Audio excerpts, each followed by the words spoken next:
One of the most important principles of science is that our consciousness is creating our life experiences. And yet when you talk to people and you say, how's your life going? It's like, well, it's not really going the way I would like it to go. And then comes the most important question. I say, well, what is it you really want? You know what's interesting? You can ask people that question. Most people respond saying, well, I don't want this and I don't want that. And I go, no, what is it you want?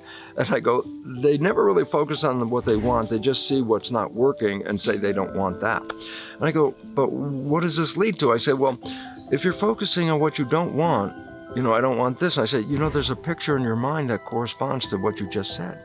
Your mind sees an image. I don't want X, I don't want Y. And I go, well, that image you just said you don't want is an image in the brain whose function it is to translate that image into reality, because consciousness is creating reality, which means, hey, the placebo effect is a reality based on positive consciousness. And everybody goes, yeah, positive thinking can heal me of any disease. And I go, yeah, that's conscious creation. What we don't talk about is that negative consciousness manifests equally powerfully as positive consciousness, but it works in the opposite direction. And it's called nocebo effect. It's just an expression that negative thought manifests negative reality. There's this really interesting piece of wisdom, and it says, worrying is praying for something you don't want. And the unfortunate part is, yes, prayer works. That's what we've already established in science. Prayer does work. Well, most people are consciously, and they say, I'm praying, this is what I want. And I go, yeah, but unconsciously, most of the time is saying what I don't want. And I go, well, that is praying, but it's not going to give you what you want. It's a form of prayer. Worrying is prayer because you're focusing and meditating on a picture.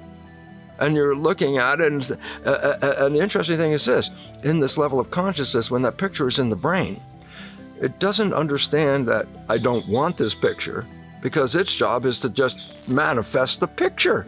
So there's no part in there that says, I don't want this picture, because all this consciousness says, oh, that picture. If it's a negative picture, then that's what it's going to manifest.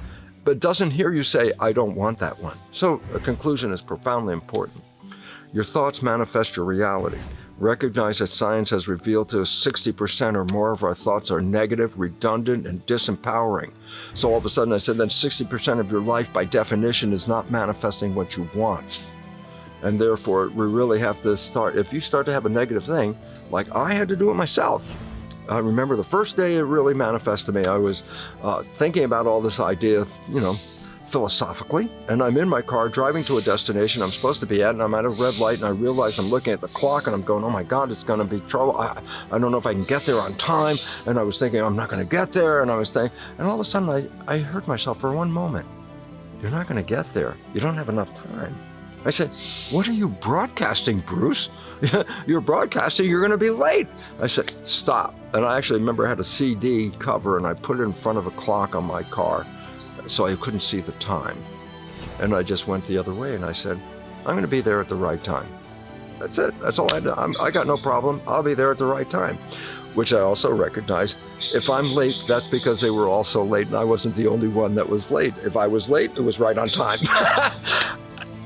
Once I started to do that, the worry about time and travel disappeared from me, because it's like, I'll get there when I get there, and it'll be the right time.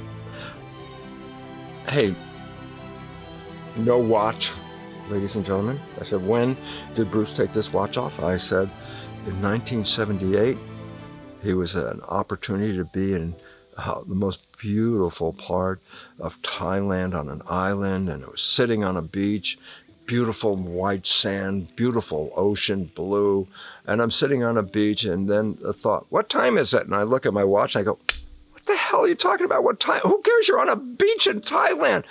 It got to be so much that I just grabbed the watch, pulled it off my wrist, and threw it into the ocean. That was my last watch, 1978. Why?